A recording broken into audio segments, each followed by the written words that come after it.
Salam, peace be upon you. My name is Muhammad Laiq Siddiqui, the father of Holophase. Remember the language we are learning. There is one field, phi, the holophase, one continuous cyclic movement from which all of reality unfolds. When phi begins to change, its first derivatives appear, and with them, the three dimensions show themselves at once. Time as omega, space as k, and motion as v, built from both. Every higher derivative is a finer question about how phi changes, and each one casts three shadows together: a time shadow, a space shadow, and a motion shadow. These echoes mix and weave into one another, forming the patterns we call fields, particles, bodies, thoughts, and worlds. In this picture, everything that exists is a living tapestry of phi, endlessly echoing through its derivatives and their dimensional shadows. Today, we focus on one essential component of the epistemic firewall. In this part 8, we cover the pragmatic grounding function of operational constraints. This is the filter that binds abstract theory to concrete, repeatable practice. The skill you will gain is the ability to instantly distinguish a scientific claim from an unlicensed assertion by demanding its window license. You will learn that a fact without a defined window of observation is not a fact, it is a rumor. Our core question is, what separates a scientific claim from an unlicensed assertion? The answer lies in the disciplined declaration of how, where, and under what conditions the claim was derived from measurement. An unlicensed assertion floats free of context. A scientific claim is anchored to a specific documented access corridor into reality.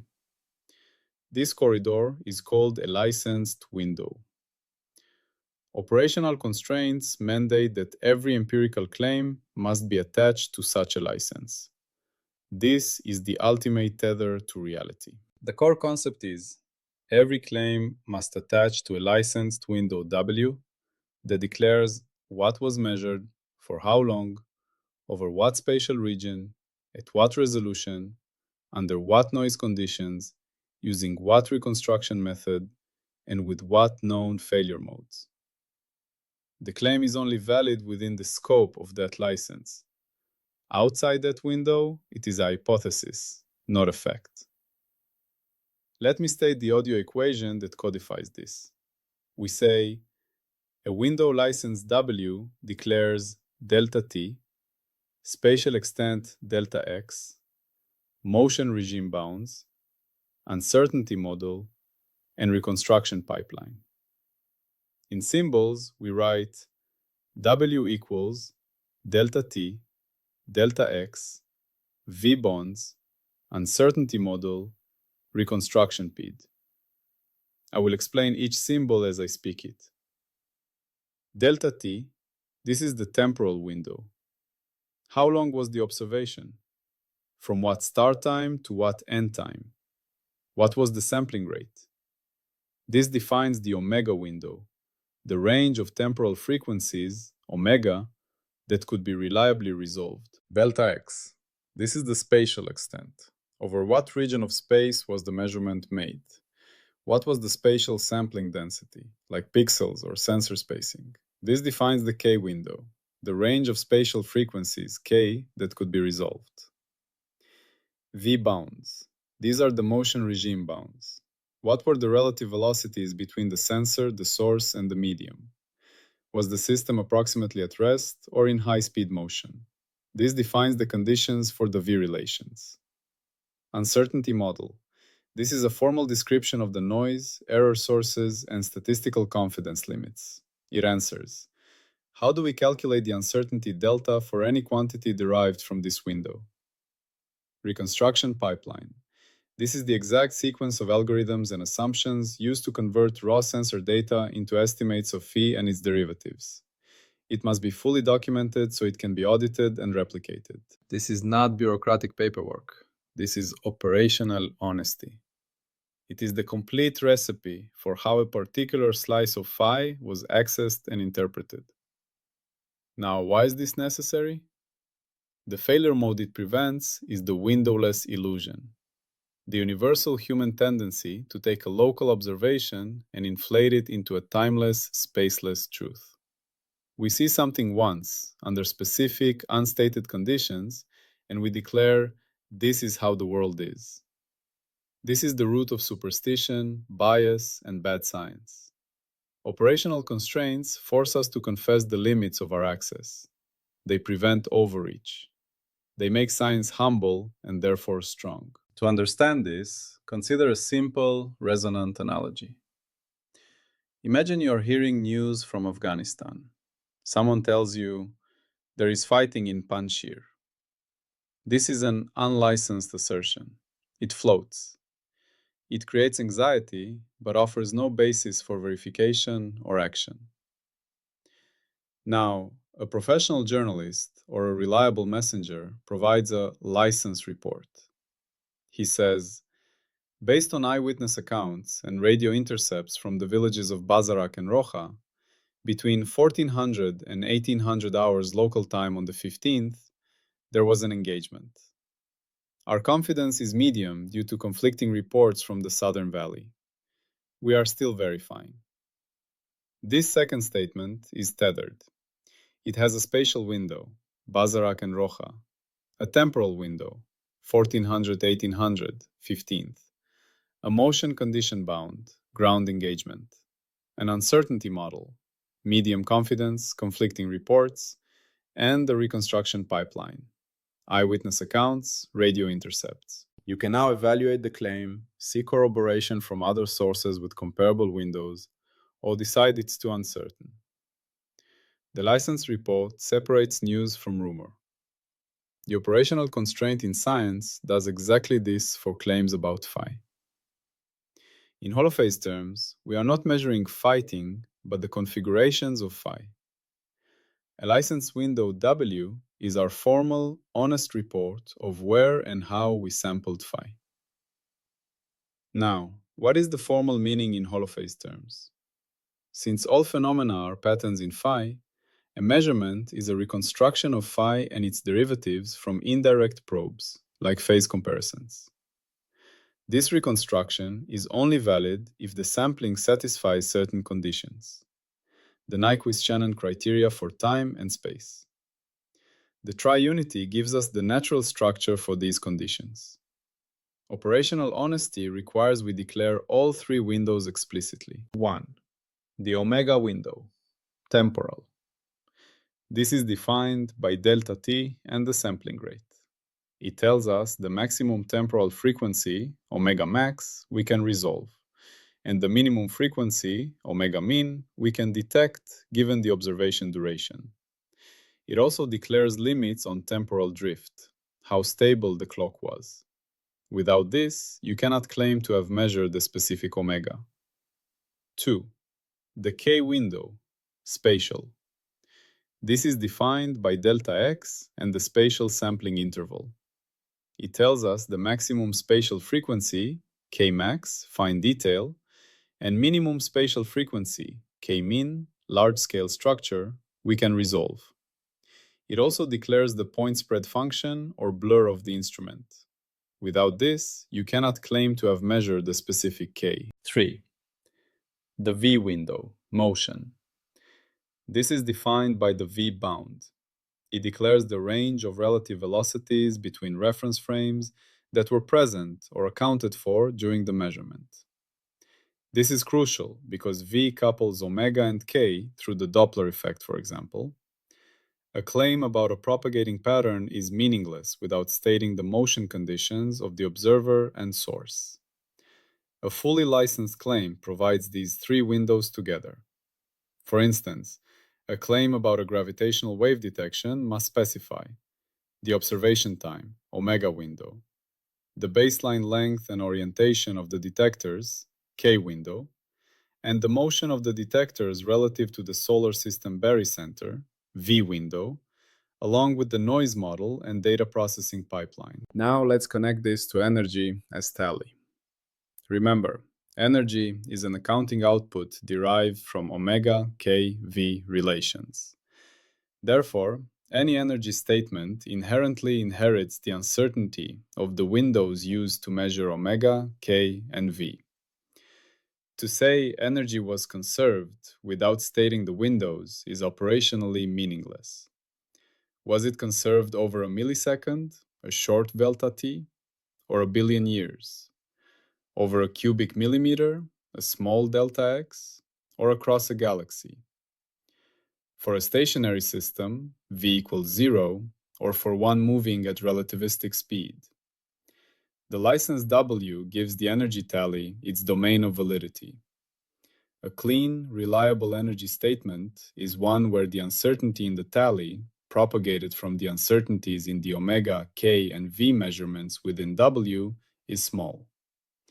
A sloppy claim ignores this propagation. Think of it like a financial audit of a business in Kabul. The auditor doesn't just accept the final profit number. He demands the operational license for the books. What period does this report cover? Which branches and transactions are included? What were the currency exchange rates and their fluctuations during this period? What accounting standards and software were used? And what are the estimated errors from unrecorded transactions or valuation uncertainties? The profit tally, like energy, is only meaningful and auditable when bound to this precise operational context. A profit number floating alone is useless and potentially deceptive. The operational interpretation of this firewall function is the methodology section of a scientific paper. A strong methodology is a window license. It should allow a competent rival lab to set up a comparable license. Not an identical one, but one with similar delta t, delta x, v bounds, and understood uncertainty. An attempt to replicate the finding.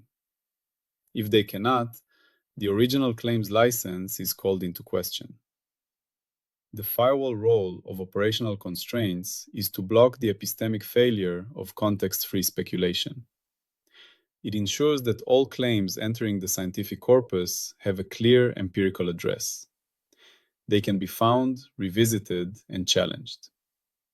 Let's state clearly what assumptions are allowed and forbidden. You may make a claim about phi only after you have defined a licensed window W and a reconstruction pipeline. You may report a finding with large uncertainties as long as they are declared. You may use different window specifications in different experiments. You may not present a quantitative claim about reality without declaring its window license W. You may not hide the reconstruction pipeline or the assumptions that went into it. You may not report a result without a rigorous uncertainty estimate derived from the noise model. You may not ignore the limitations imposed by your omega, k, and v windows. What happens when the check fails? When a claim is presented without a proper license, or when its license is found to be flawed upon audit, the firewall takes action. The claim is reclassified.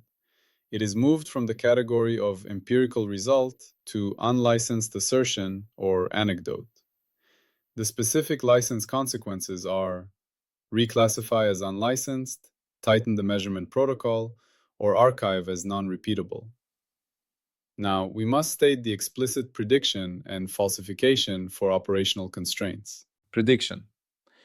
If a claim is real, if it corresponds to a stable pattern of phi, then it will survive replication across independent laboratories operating under comparable licenses.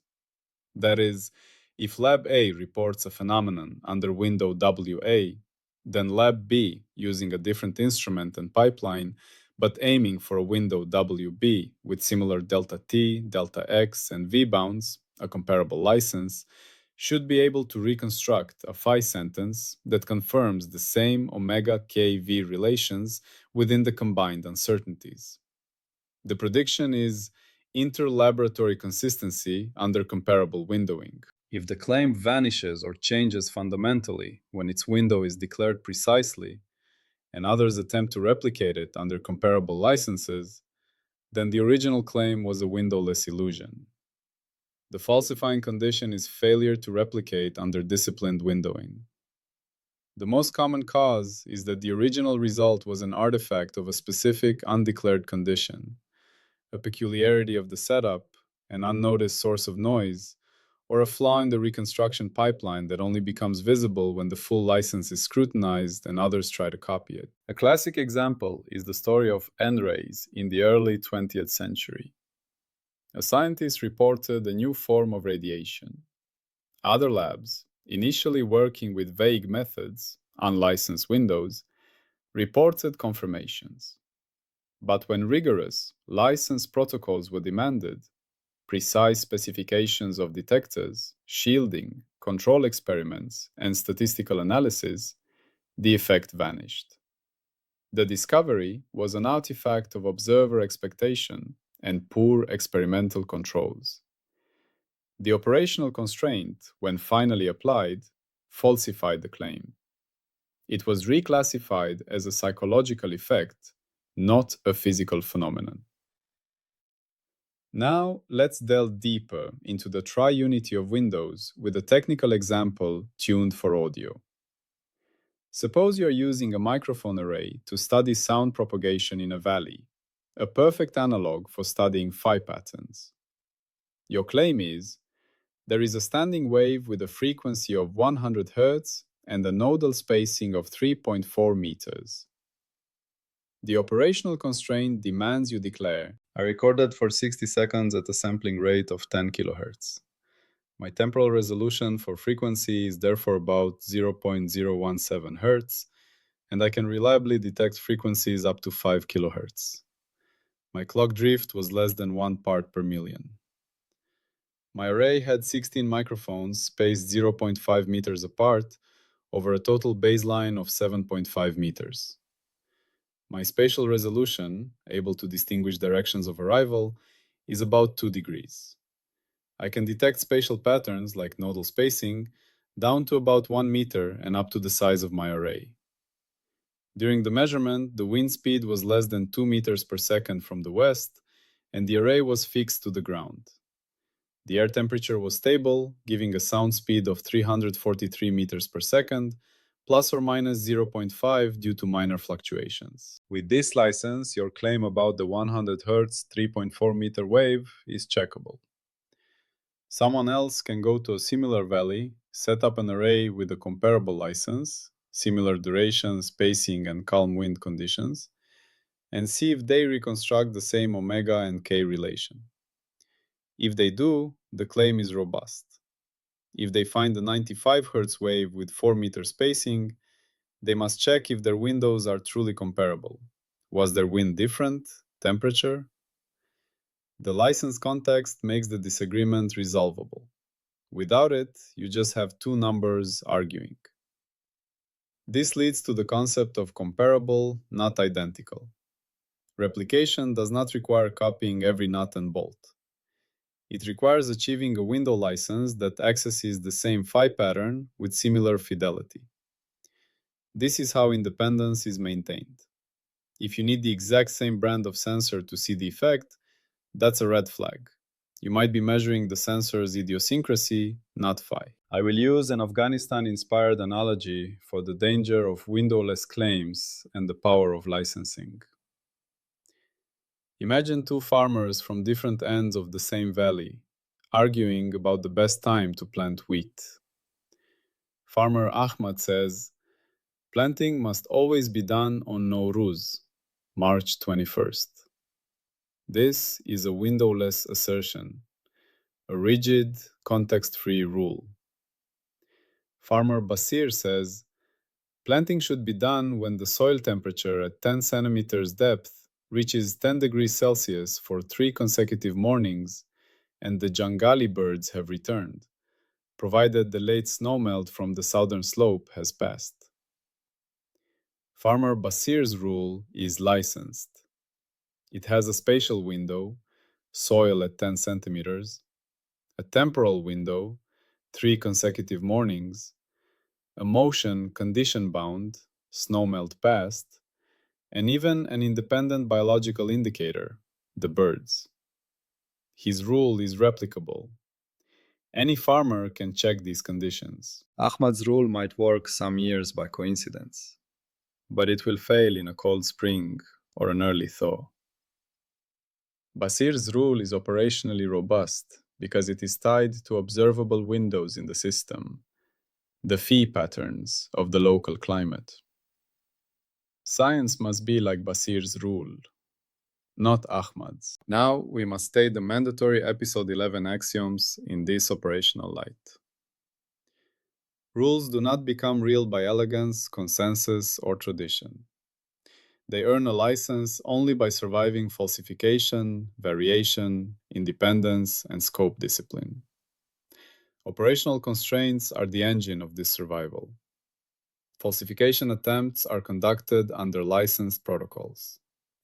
Variation is tested by exploring different omega k by v windows.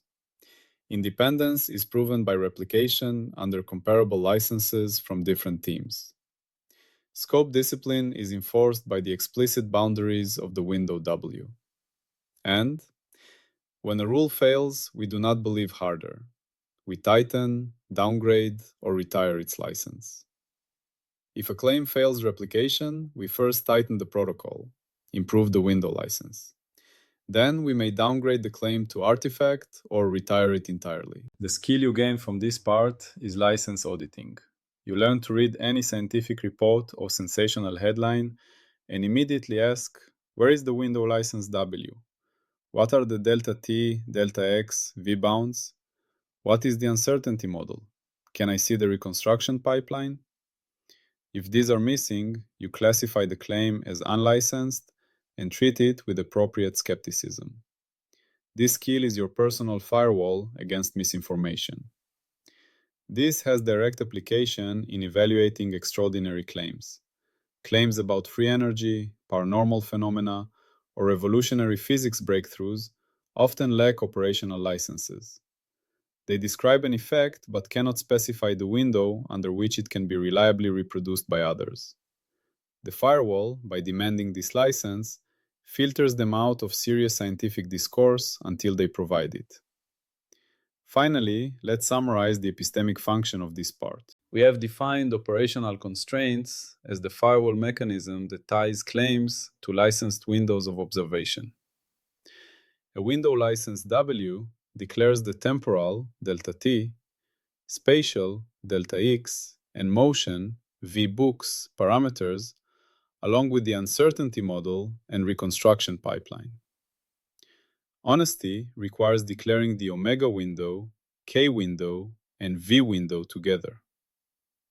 Energy statements inherit the uncertainty of these windows.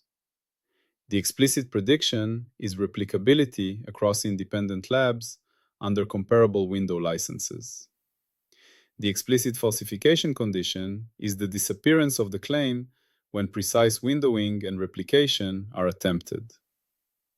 The license consequences are reclassification as unlicensed, protocol tightening, or archiving as non-repeatable. This strengthens the firewall by providing the final, practical anchor for all knowledge. It ensures that science remains a public, checkable process rather than a private revelation. It embodies the principle that knowledge is not about what one person sees, but about what anyone can see under stated conditions. This is the bedrock of collective, cumulative understanding.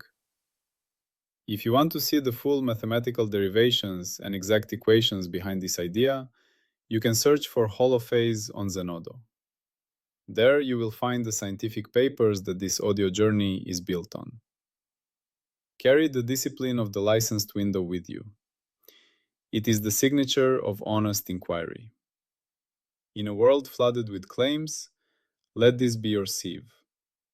No license, no fact. Now we bridge to the culmination of the firewall process. We have filtered for logic, ontology, and operation. Now, what do we call a constraint that survives repeated licensed observation?